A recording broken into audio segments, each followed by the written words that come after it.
Welcome to episode 34 of the Gambots podcast. I'm your host, Eric, and this is my co host. It's Christian. This week we're joined again by Adrian. Hi, Adrian. Hi, guys. Thanks for having me again. Of course. On this week's episode, we're going to finish up our discussion on the MCU. So, first, we're going to talk about Black Panther. Christian, what did you think about Black Panther? I really like Black Panther. It was I wasn't really sure what to expect going in, but between the world building and the cool tech that they get to showcase for the first time, I thought it was a lot of fun.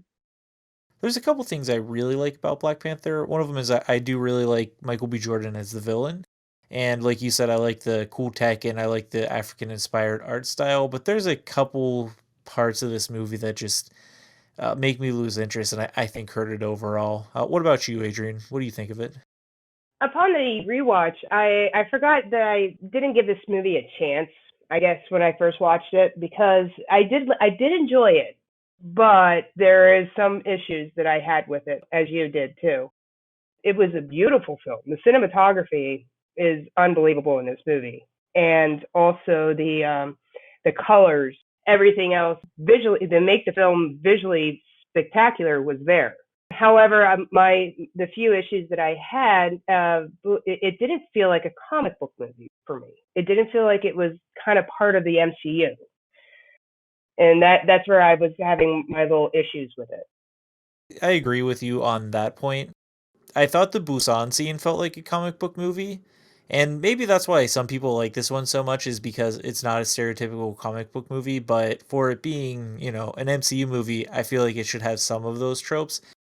I thought the plot made absolutely no sense where they would just allow Killmonger to become a king even though his brother had been basically banned a traitor. And then they were all about tradition, but then once Killmonger became in, all tradition got thrown out the window. I just thought this movie was very uneven on their plot points, and things just seemed to happen so that the story could move along. Yeah, so I'm glad you brought that up. This movie does suffer from convenience a lot, I think, especially on the part of just vibranium itself, which is my main complaint about this movie, is it can do literally anything the plot needs it to. Exactly. I got a little bit into this back when we talked about Age of Ultron, where like vibranium can somehow create living tissue. I'm not really sure how that works. Like we see it in Captain America, and we know it's like the strongest metal or whatever. It's what Cap's shield is made out of, and for a long time, I assumed that was all it was. It's just a normal metal, but now it's from space, and it can create human tissue, and it can do like computer conducting stuff and make all this future tech and create force fields and make flowers that generate super soldiers. Like it can do literally everything. I understand that, even if vibranium is this wonder material, did Wakanda independently discover every single human discovery regarding like math and science? Also, because they have essentially a stealth Quinjet in the 90s. Like, where, if they are so closed off, where did they get all of the information on how to actually utilize the vibranium? Yeah, they independently figured out every scientific and mathematical breakthrough in isolation. Adrian, what did you think of T'Challa himself as the Black Panther? I thought it was realistic of how he had to, how he had to become king and whatnot, and I enjoyed that aspect, especially the tribal aspect of it and all this and all, and that scene was very interesting with the day that he was becoming king. All the tribes of Wakanda had to come together, and it's sort of like if somebody objected, they had to fight him. But it was really neat because he had to be stripped of the Black Panther powers in order to fight, which is I kind of did like for that reason. The idea of going to Wakanda was so gorgeous. I mean, I was like, I want to go there. It was one of those world building movies. I want to go there, but it was so closed off. And it felt like, what it felt like the origins of Wakanda sounded awfully like the Amazons from Wonder Woman. To protect the Wakandans, they built this invisible shield around Wakanda. You couldn't see it. They had an isolation problem. I mean, they didn't like to have the idea of refugees coming in, didn't want to help them at first. I did like this movie for the few action scenes that it had. Again, not really. It didn't feel like a comic book movie because it had such a lack of action. I really like the Busan scene, especially with driving, having his sister separately in the car and then going through. I thought that scene was well done. Another character who I thought was pretty awesome was M'Baku. I really enjoyed his character as being essentially the naysayer of the Wakandan tribes. Hmm. When you're talking about the fighting to become the leader of Wakanda, you remind me of another plot point. In the entire history of Wakanda, have they not had one bad leader? Because how has no one ever been like, "Yep, we're going to go conquering" or whatever? So they, in their entire history, they just had all good leaders until Killmonger. I guess not. Christian, what do you think about Andy Serkis in this? Oh my god, I loved him. Like I liked everybody in this. Like Chadwick and Lupita were both great. Andy Serkis was super fun. I'm sad we're not going to get to see more of him. The interaction he has with Martin Freeman in the casino is just absolutely perfect. Please don't make me listen to your mixtape. I just love it. Like Martin Freeman really got to shine in this movie, as opposed to in Civil War, where he's just kind of like a background character. And this one, he gets a lot more screen time. Yeah, I thought Claw was pretty awesome as well. I wish that he had not been killed because I would have liked to see him make another comeback as just a tertiary villain or something like that.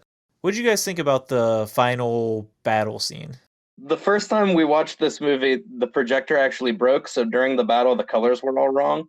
But I've since seen it, and it's been fine. I like the final battle in this. It was a lot of fun.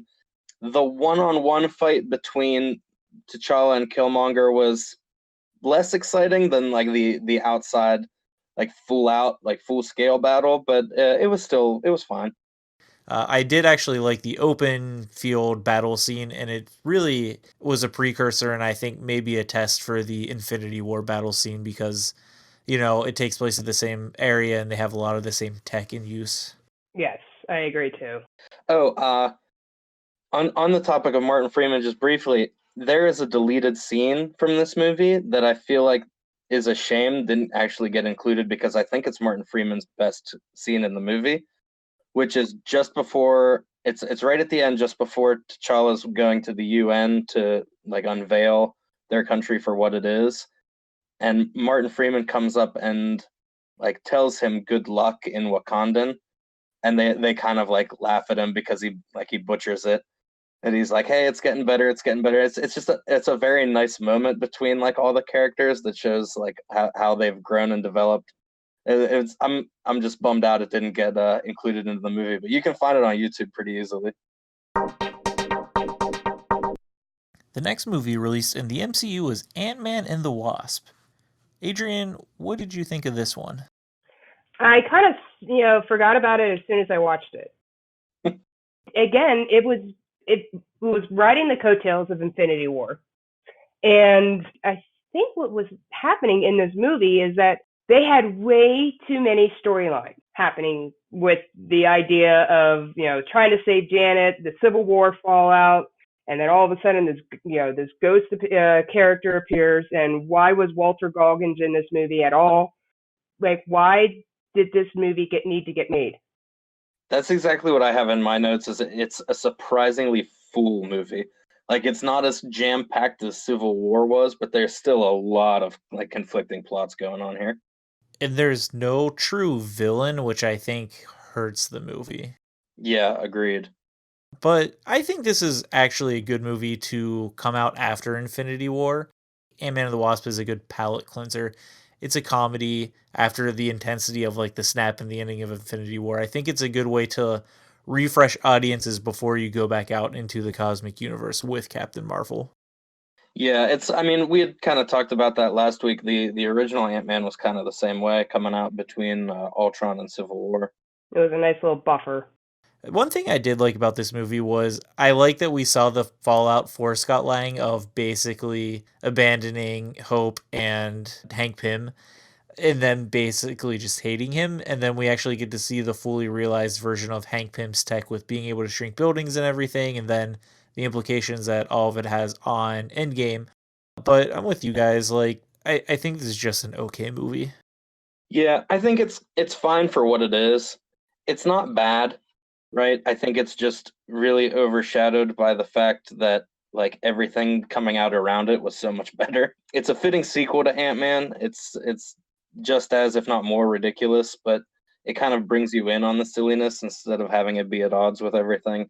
And it is a bit more serious than the original one is too. Yeah, you also actually see, like you had said about Ant-Man, you get to see just how outclassed Scott Lang is by Hope, because she's such a good hero, whereas he is bumbling for the most part. Yeah. I will say my favorite part of this movie was Randall Park, the FBI agent. His interactions with Scott, I think, are the best part of the movie, especially towards the end when he keeps trying to find him, but he actually wants to be friends with him. Yeah, it's like, do you want to go to brunch? Like, no, but wait, like, are you actually asking? Do you want to go to brunch? Like, it was a very fun character to me. Now, what I would with Randall Park, what I would hope is, could he be the next like kind of like Agent Coulson? Like, is he going to just pop up like randomly in these movies and whatnot? I don't expect it, but I would be very into it if it happened. That's the feel I got from his character. It's like, oh wait, is he going to be like the next Coulson? What? Okay. Adrian, you had brought up that this has a lot of plot points. Mm-hmm. I definitely think it would have been stronger had they focused on the molecular world, or whatever, the subatomic world, because I thought that those parts were actually pretty cool, but they didn't explain how she survived down there or anything. You just saw a brief glimpse and then they came back up. Yeah, and it was like if they would have actually spent time on the idea of saving Janet, and more less time on this useless villain Walter Goggins, I think it would have been so much better. And even down to the keeping with the Civil War fallout where there was with him trying to struggle because he had 2 days left on house arrest. Yeah, something like that. But I mean, it just even in the beginning of the movie when he was trying to go through the cardboard maze with his daughter, I was like, okay, this is cute. Okay, we're not done yet. Oh, we're still not done yet. Okay, we're still going through this maze. Okay, we're done. Please, please, can we finish this? As I said, it was just way too much going on, and then we had to throw this character Ghost in, and I was like, okay, what's her point? And I'd love to say that you would be able to skip this on like a rewatch, but watching Endgame and knowing what I know now about it, like some of the plot elements of this are wildly important. It's become a Thor Dark World. I mean, let's not be too cruel. Okay, yeah, I have Ant-Man and the Wasp above Thor Dark World. Okay. But yeah, it is similar in that like it's not great and it doesn't really hold up on its own. But to really get like the full experience out of Endgame, this is something that you need to watch, which is a bummer. I want to give a heads up. We are going to do Infinity War and Endgame at the very end, so we're trying to get everything up to that point. So the next movie we're going to talk about is Captain Marvel. Christian, what did you think of it? I love this movie. Like Brie Larson is a Marvel, pun fully intended. Like I called the twist about 30 minutes before it happened, but that did not detract from the experience at all. I love this movie. I love Carol Danvers, her attitude, her look, her backstory, the whole thing. Just give me as much as you can. So what did you think, Adrian? Believe it or not, it was a meh movie for me. Like I rewatched it yesterday to see if I had any other feeling or if I liked it any more or any less. I still liked it. I mean, I liked it, but I didn't love it. I guess it's because I did read Captain Marvel in the comics. I guess the there was something wrong with the script. There was just like I just didn't feel as though it was bringing out the character as much as it should have. And from what I gathered from the comics and whatnot, and I know we're not talking about Endgame, but the Russo brothers did such a better job with Brie Larson with her very short screen time than what the directors did for Captain Marvel. So I mean I liked it, but I didn't love it. I'm going to piggyback off you. I actually don't particularly like. It's okay. I think I'm with you. I think it's meh. It's definitely in my bottom half of the Marvel list, and I'm going to give you a chance to rebut this, Christian, because if I remember right on our podcast, you really like Brie Larson in this. I did not think she did a very good job. She just seemed disinterested in all of her lines. The lines they gave her made it seem like she was supposed to be witty and just doing things off the cuff, kind of like a toned down Deadpool or something.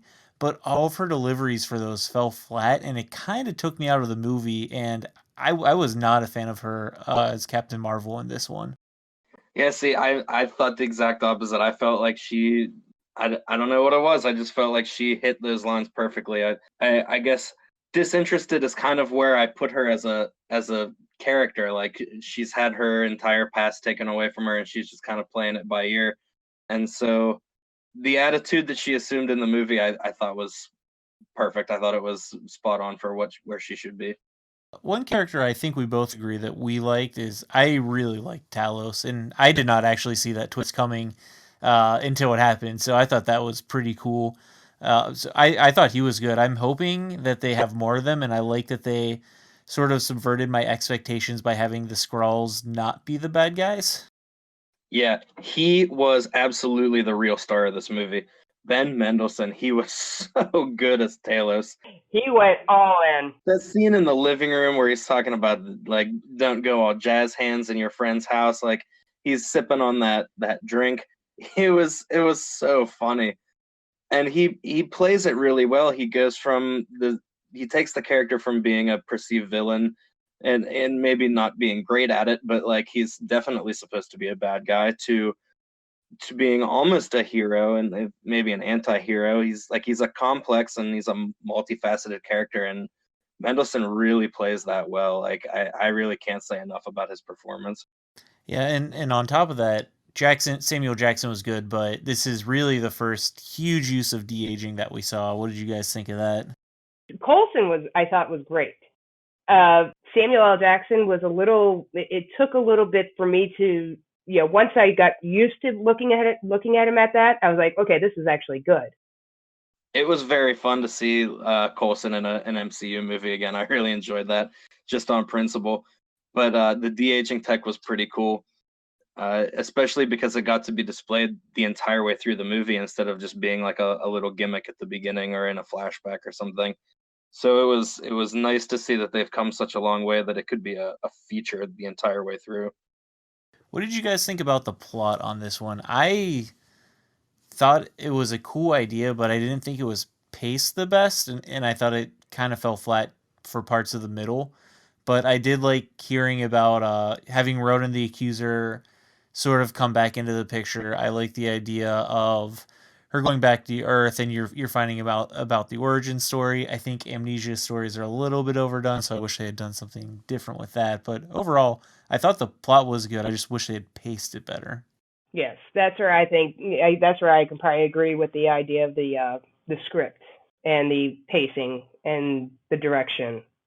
And my problem is that she's a cosmic kind of like that. When they world build Hela, where the Kree were from, that place was beautiful.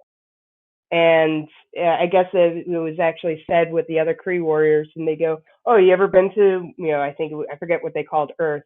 But yeah, they go, yeah, it's a shithole. I mean, so. And then we didn't get enough for the idea of the other warriors involved. And then who was the Holson or the one guy from Guardians of the Galaxy? Korath. So, but yeah, Korath shows up. I was like, hey, we've seen him before. I did not like their nods to the 90s, whereas I thought Guardians did it pretty well. I think this one was too much like wink, wink, nudge, nudge. It's a 90s reference that it bothered me.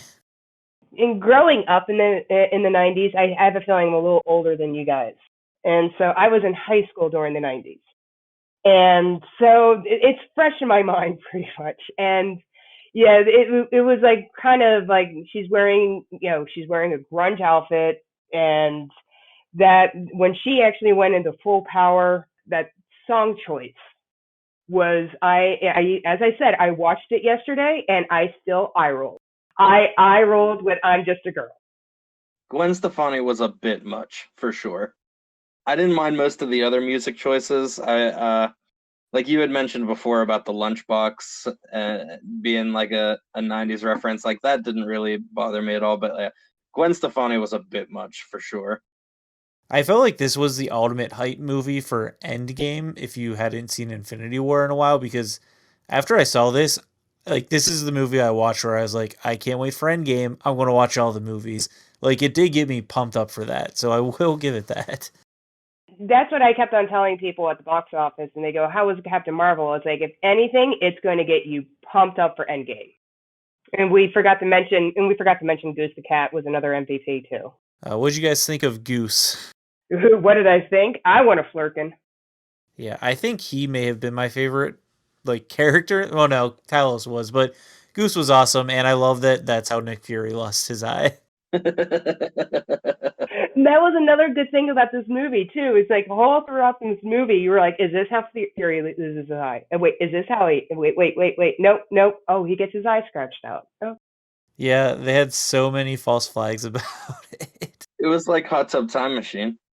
They meet a man with one arm in the present, and then when they go back to the past, it's the same thing. It's nothing but like he's like juggling chainsaws at one point, and they're like, "Oh, this is it. This is how it happens. This is how it happens." And then like you don't like it happens probably 7 times before they actually show how he lost his arm. it's like he gets in that car accident. Your eye okay? It's like, is this how he loses it? That was another good thing about that whole movie. It was like, when is he going to lose his eye? I feel like we were harsher on this one, Christian, that you want to defend the movie for. No, I mean my defense of the movie was basically just that it was super fun. Like I loved it. I loved her. The Jude Law was great. Like he's great in everything though, to be honest. I was sorry we didn't see him at least a little bit in Endgame, but I'm sure she'll be around for a while. He might make a comeback. The relationship between Brie Larson and Samuel L. Jackson, I think, is what made this movie, at least for me, as good as it was. I thought they had great on-screen chemistry. I really liked their relationship. All right, the next movie we're going to be talking about is Avengers Infinity War. Adrian, what did you think about it? I absolutely probably I remember leaving the theater and going, "What did we just watch?" Because that ending where I kind of figured something big was going to happen, but it didn't. It left me kind of depleted because I was just like, "Where are they going to go from this?" Watching it with an opening weekend crowd, or especially an opening night crowd, after the credits started rolling, you could hear a pin drop in that theater. Absolute silence. I think you were up front and I was up in the back, Christian. I remember saying, I don't know if the audience actually knows what to do with themselves right now. For what the Russos had to work with so many characters and so many different areas and so many worlds, I mean, I thought they did a wonderful job with the idea they put everybody everywhere. They even split up the Guardians. I mean, it was just like, all right, we're just going to work with what we have and just put you guys everywhere. But no, I thought the Russos did a wonderful job. When you went to the theater, especially on opening weekend, you weren't watching a movie. You were actually at an event. What did you think, Christian? This movie's number one for me. Like this was incredible, and I mean it was Empire Strikes Back for the new generation, right? Like bad guys win, good guys lose. What comes next? And for a lot of people, they're not like Adrian said. They didn't really know what to do with it, and it was it was awesome. Like it ended like almost shot for shot how I expected it to, and it still blew me away. I will say the closest thing to the "No, I am your father" by Darth Vader in movie history is probably the snap there at the end when like Thor just comes so close and fails. Yeah, I mean, it's like a cultural phenomenon. Like I talk a lot about. I find it interesting that the highest grossing movie in history is Avatar, and it left almost no cultural footprint, right? Like you probably can't name two characters from that movie. Oh no, I saw Avatar once and all I remember are like the braid stuff. It was not a good movie. They were blue Smurfs in space with the storyline of Pocahontas. But this is as far from that as you can get. Like it's high grossing. It I think might be in the top 5 worldwide, but this was such a phenomenon, and it's like Adrian said, it was an event more than a movie. Like it was a whole thing, 10 years in the making, and it was incredible to have grown up with this franchise and see it culminate in these 2 movies. Yeah, I think this movie has handled the combining of all of the MCU movies and series is better than I could have imagined. And I think actually the scale of it for me is a little bit detrimental, and that's why I like Endgame a little bit more, which I'll go into in a little bit. But they do a really good job of combining everyone together in this, which seems impossible because there's what, near 20 heroes in this movie? That was a main concern of mine going into this movie, is how are you going to pace this so it feels right when you have like 16 protagonists? And I think they nailed it. Like, yeah, you split them up, you make it 3 stories where each group is combined in a way that you weren't really expecting. It's not just Guardians and Avengers, it's everybody kind of mixed together but still split up into different groups, and you focus on each one a little at a time, and I think it worked perfectly. I was blown away by like how well paced this movie was. Pacing is, I think, near perfect on it, but I do want to say a couple things. This movie's low key funny, which I was surprised about, but there are two things that just I could not comprehend. Number one, Vision is just fully a human for part of this. I mean, I know we all agree Vision sucks. And the other one is they have Tyrion the dwarf, but as a giant dwarf. Well, Vision being a human just goes back to vibranium can do everything. And sometimes when he's a human, you can see the stone in his forehead, and sometimes you can't. But I will say some characters definitely got a lot of screen time to make them more well rounded, and Gamora is one of those characters. She did a really good job in this movie. This is where my issue was. A little part of me is with Gamora. Fascinating story arc for her, but it kind of felt like they fridged her. I don't know what you mean by fridged her. Fridging is, especially with a female character, when they kill or injure or whatnot to a female character in a comic or any kind of story to motivate the male character. So, and I went, this is, oh man, are you serious? I think they fridged Gamora. The idea that even down to like Thanos, that motivated Thanos, and then it motivated Peter Quill, and then it motivated, just because they had to kill off a female character to motivate the male character. What do you guys think overall of Thanos' plan? I actually think it's one of the more ridiculous series, but Josh Brolin does such a good job delivering the lines. But him just being like, I'm going to remove life on, or half of life in the universe, but then he doesn't understand like the unintended consequences of that. Like if you look at Guardians, Gamora is stated to be the last of her people, so theoretically all of her race died because of him. Yeah, so if you hold the power of the gods, right, like you can create or destroy anything at a whim, and you're like, there aren't enough resources, I feel like the first choice would be make more resources, not kill all the people using them. Like, why not just make a bunch of new planets and send them over there? Like, problems still solved, and you haven't murdered like a quadrillion people. Yeah, and I know why they did this because they are trying to keep it in line with the comics that Thanos was trying to court death as an embodiment of a character by offering one half of the life in the universe. So I understand why they tried to keep that plot point, but under scrutiny it doesn't make sense. Like what if it's a planet with 6 creatures on it with abundance? You kill 6 of them, it does nothing. I would have been into the Lady Death story, and that's why I thought they had introduced Hela in Thor, because I thought she was going to be that. And like she was going to survive Ragnarok, and then she was going to be the one that Thanos was trying to court this whole time. Nope. They don't introduce that idea at all. They're just like, oh no, he wants to save people from themselves by killing them. Like none of the plot points about Lady Death were in it at all, which was a shame because I was kind of excited to see her. Yeah, same. Well, I mean, I guess I knew beforehand that she wasn't going to be in it, but I agree with you. I think they could have tried to do that a little bit of a different way. Also, I want to point out that Doctor Strange is almost as useful as Vision in the battle of when they're in New York. Like, for being the Sorcerer Supreme, he gets taken out pretty easily by the Squidward alien. Squidward. I mean, just going back to what you had said about Brolin, like he is perfect in this role. And I mean, I'm sure I've said that a lot because it's true about almost every one of the protagonists they've cast for all of these movies, but he is absolutely perfect as Thanos. He delivers those lines with such gravity.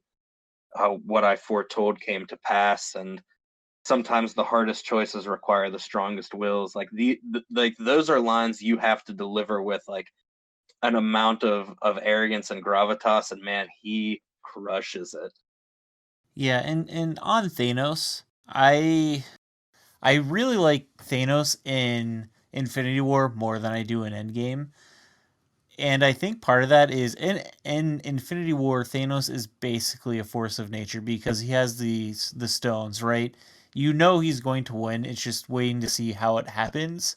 Yeah. But the whole time I was watching it, and especially on the planet where they hit him with the ship, and Tony Stark was hitting him with the Iron Man suit, and you had Doctor Strange and stuff. The whole time I was watching that, I was just thinking, if he didn't have the Infinity Stones, these guys could take him really easily, which doesn't happen when he doesn't have the stones. He's also equally as powerful.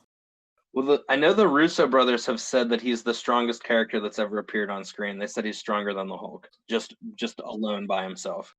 Because even in the beginning of Infinity War, when they were on the Asgardian ship, I think at that point he just had the Power Stone, and he took on the Hulk. And Squidward, I should say, was saying, "No, let him have his fun." So, and he destroyed the Hulk. I guess very quickly before we move on, we've talked a fair amount in the past about music design and sound design, and I absolutely loved that during the snap, all the music and sound dropped out. It was just quiet. It really hit that point home that it was there was no music, it was just dead quiet. And then the peaceful and sad little melody that plays as he sits on the porch is the same that plays during the credits when it pops up and says Avengers, and then the logo turns to dust. Outstanding.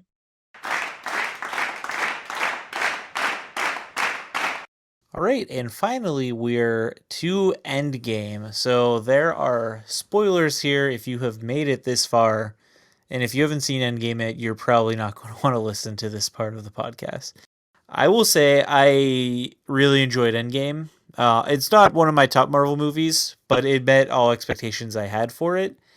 And really, I only saw a few of the previews because I didn't want it to be spoiled. This movie went in a direction I was not anticipating, and I really liked it for that because it made the 3 hour runtime just feel amazing when I had no idea what was going to happen from one moment to the next.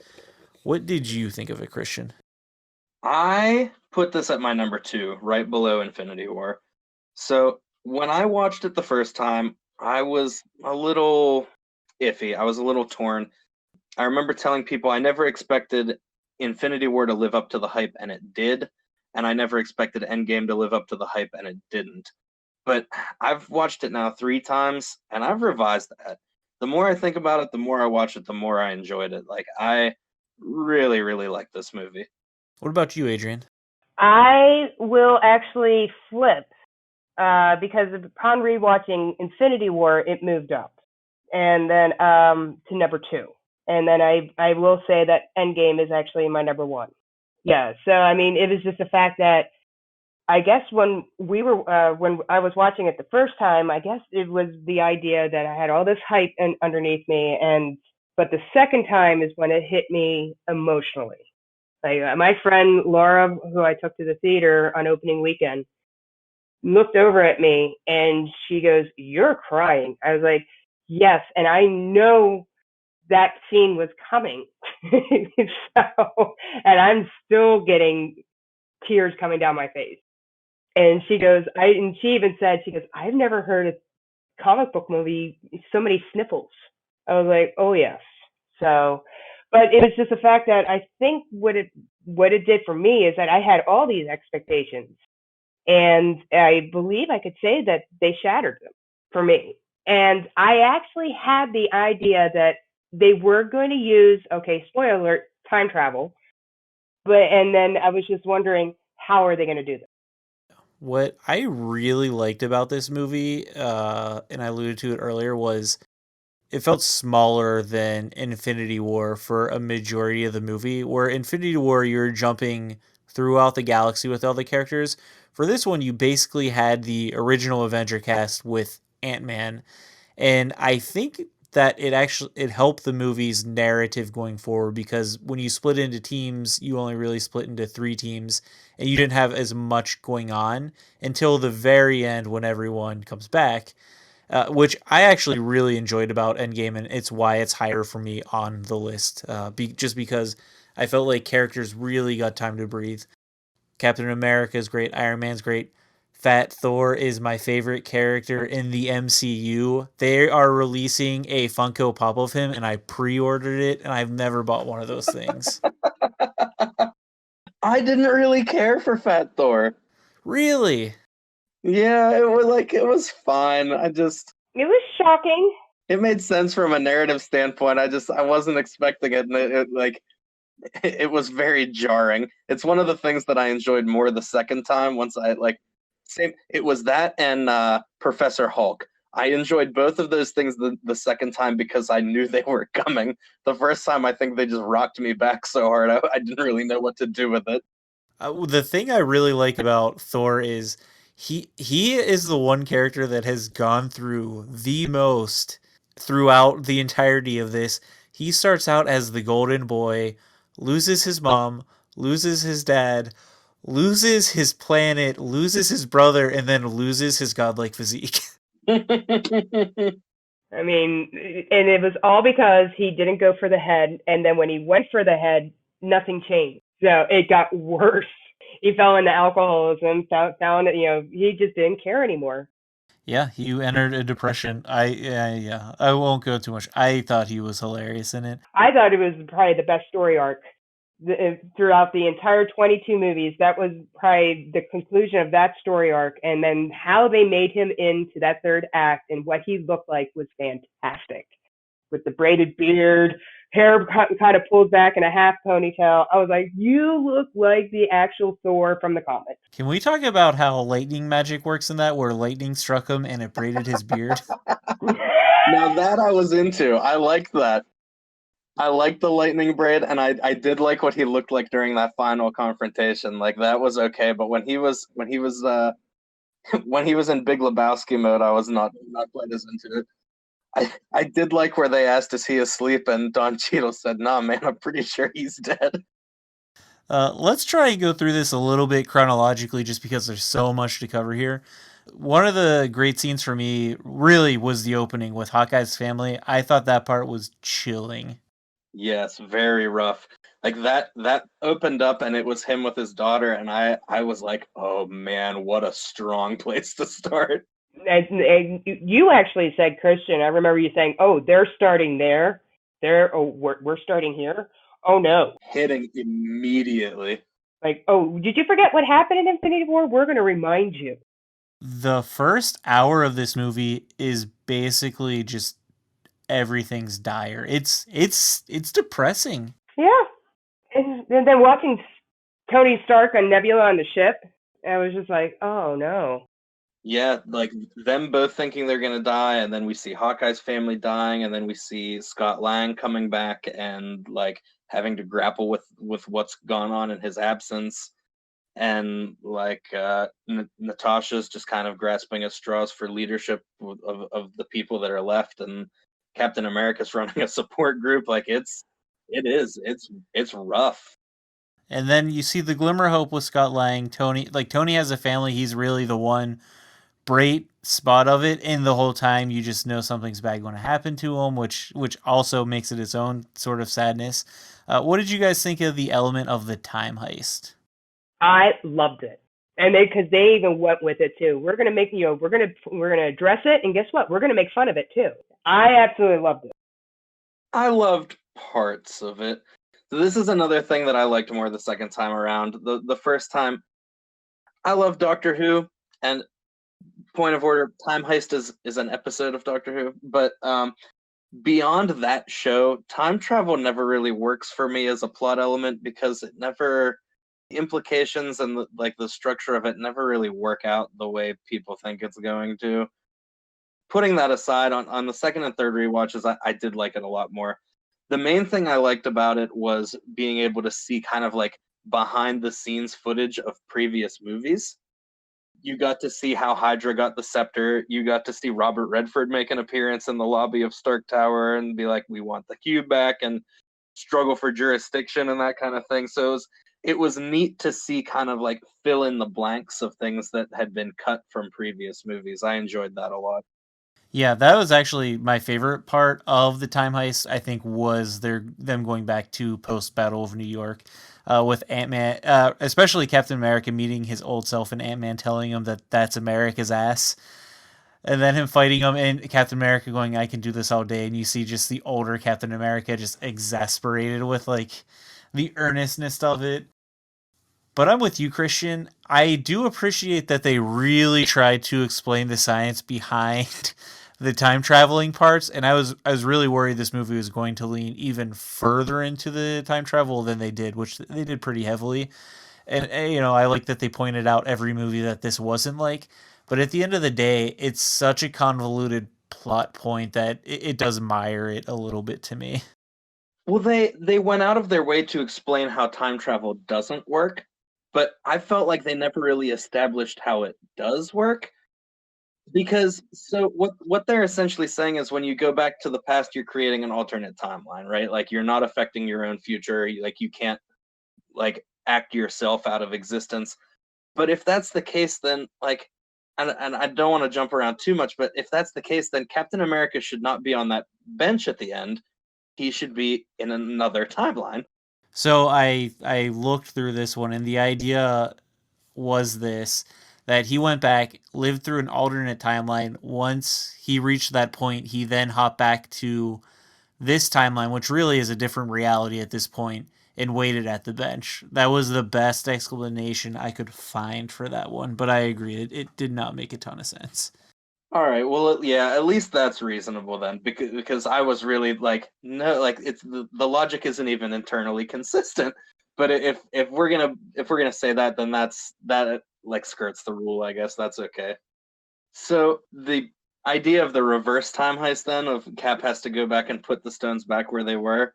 I enjoyed that they cleverly edit this so that you don't see him putting the stones back because some of that would be ridiculous. Like giving the stone back to the Sorcerer Supreme, that's fine. Like here we took this, you can have it back. But yeah, you'd have to give the stone back to Red Skull, and then you'd somehow have to put the Aether back into Jane. Awkward. So like some of these don't hold up on closer inspection. Well, no, how about we address Nebula's situation? With the idea, like with her being in the same timeline, the two of them, and how they were able to connect. So, what did you think about that, Christian? It made sense. I feel like it's something. I feel like it's something that Nebula should have probably been aware of going into it. But I mean, I guess if there's never been two of them before, maybe she wouldn't have known that that would happen. But I feel like she at least could have been like, "Hey, maybe take me to one of the timelines where I'm not going to be nearby, like my other self, just in case." Well, she actually did address that. She goes, "I was helping trying to find the Power Stone in 2014 too, but they still brought her there too." Yeah, but I mean, it worked. It wasn't something that I was like sighing and groaning at. I thought it was an interesting choice to have them be able to be networked together like two computers. I thought that was actually kind of a clever move. I will say I really like Nebula's growth over these movies. Definitely agree. especially in that opening scene with Tony Stark. And like you really see the juxtaposition of what she was and what she has become when she meets herself and ends up having to kill her. Yeah, because she's really like they show her kind of as a conflicted character, like her younger self, but also like very like zealous to the point of like I'm going to help my father no matter what, and maybe then he'll love me kind of a thing. And yeah, like having her break free and be her own person is like that's enormous growth. What did you guys think about the final battle? So I'm gonna compare this to the final confrontation in Infinity War, which left me like, and again, it's my number one as much as I love that movie. The final confrontation in Infinity War left me a bit underwhelmed in certain parts because they were all split up, right?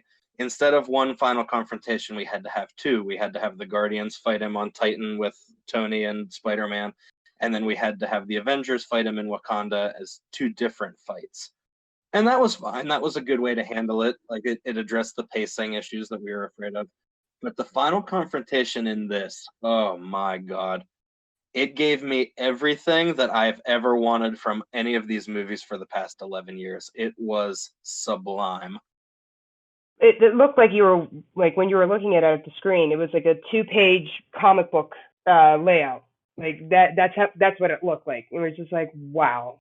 Absolutely.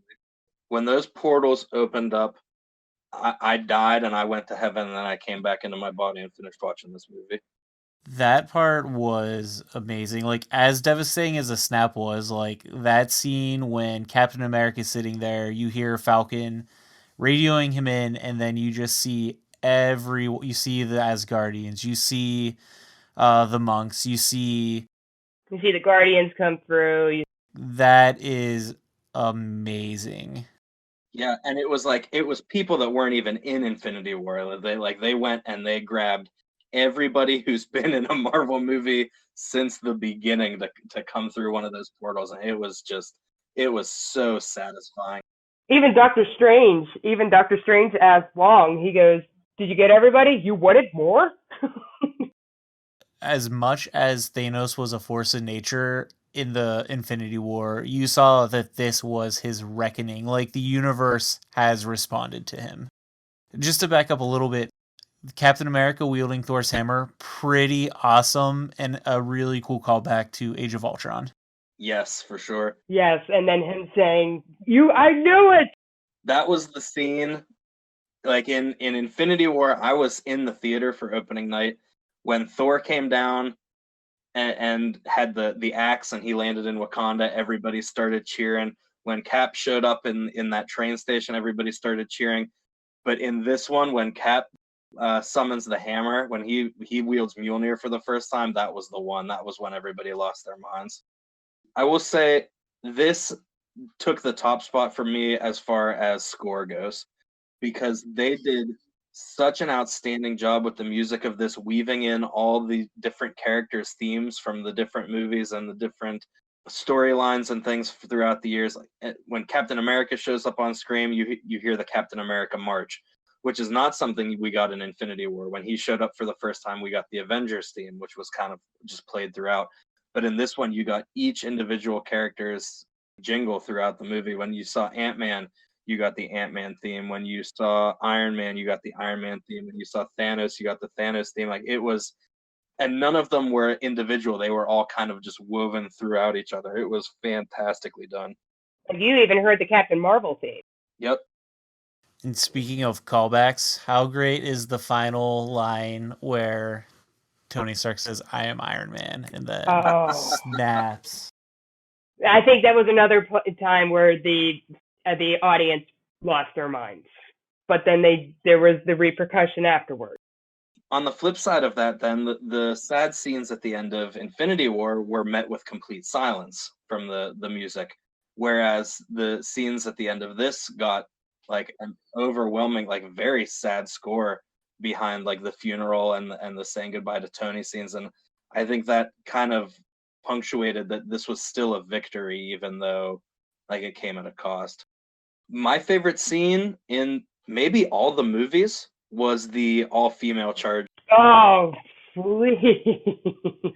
The portals opening up was incredible, but the all-female charge, I don't know what it was, man. Like I could watch that scene just over and over and over and over again without ever stopping for the rest of my life.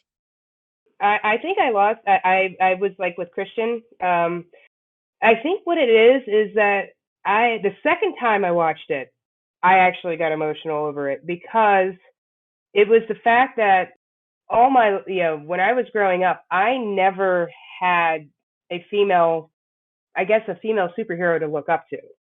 And to see that kind of just be right in front of my face, all those females, and it wasn't even down to the point where it was shoving it in their face, in our face, they saying, oh, hear us roar.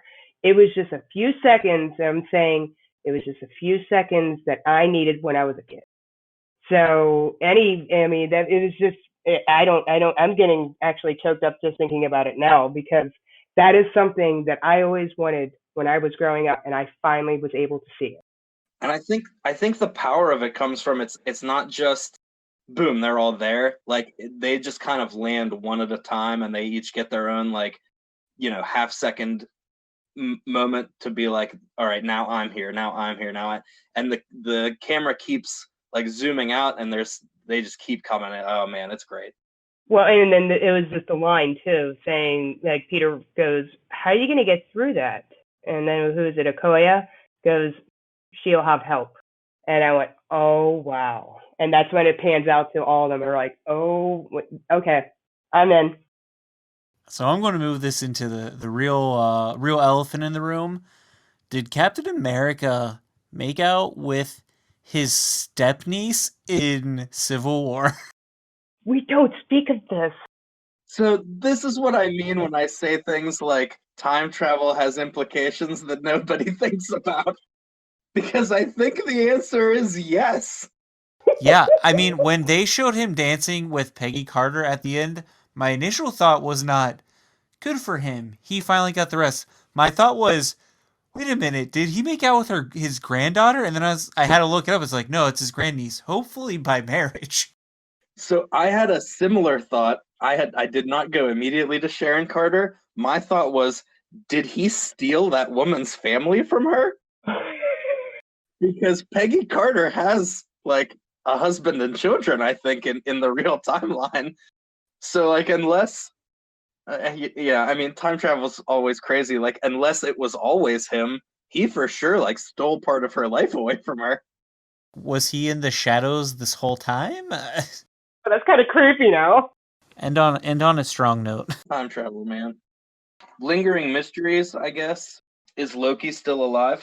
Oh yes. Well, on a streaming service, he is. Can you use the Tesseract to go between like timeline realities? Like, yeah, I'm curious about that too. Yeah, I don't know. Like he for sure got away. So like I would not be surprised if he pops up somewhere at some point. Even if it's just like a little moment of like, yeah, I'm still like hanging out here somewhere. But with no character growth. Yeah, I guess they would undo all his character growth since this is 2014 Loki. Is there more implication with the actual snap? Like when he just when you re-snapped and brought everybody back, did something happen with dimensions? That's in the Spider-Man trailer, right? Like Mysterio is not from our reality; he's from one of the other universes. Yeah, he got caught in the rift allegedly, but I don't really take much to account that Mysterio's telling the truth. The other mystery I have written down is Gamora still alive? Yeah, some form of her, like we have no idea. Because if like Iron Man snapped and got rid of all of Thanos' people, Gamora was one of Thanos' people at this point in the story. Like she had betrayed him literally like minutes earlier. And did Iron Man know that? Because at the end, Quill has the ship searching for her, and it's not finding anything. It's just saying searching. So, I guess we'll find out about that in Guardians 3. Possibly as Guardians of the Galaxy, which I'm hoping Thor joins the crew. One missed opportunity. They made such a big point about Thor being in such good shape and in better shape than Peter Quill in Infinity War, they should have had some punch at Thor from Quill. Oh yeah, you're right. I didn't even think about that, but that's absolutely true. Yeah, that was a missed opportunity. Yeah, I was really hoping he was gonna slim down through the course of this movie. The one moment that I absolutely also loved was his that we got to see more of Rene Russo, who you may remember me saying the MCU was worse off for us having lost her as a character. I really enjoyed the Thor and Frigga moment that we got to have. I think she actually had more lines in this movie than the two first Thor movies. That's almost certainly true. That scene between he and the idea of him getting his hammer back, it takes a minute. Something I'm just thinking of now, it would have been nice during the all-female charge to see Lady Sif, even just as like a pop-up to say, yes, I'm still alive somewhere. I think Jamie Alexander was filming Blind Spot. All right, guys, thanks for checking out our 4-part MCU movie review. It was pretty much a whole month if you have been listening. So thank you for following along with us. Next week we'll be getting back to our standard format. So I'm looking forward to that a little bit. I am a little bit Marvel movied out at this point. Yeah. Adrian, thank you for joining us for these 4 weeks. I think it lasted a little bit longer. I think we originally said we'd do this in 2 episodes. Nope. That was a dream. But thank you for having me for all 4 weeks. Of course. If you guys want to reach out to us, you can find us on Twitter. We're at Gambots Network, or you can email us at gambots.blog@gmail.com. All right. Thanks for listening, guys. Thank you.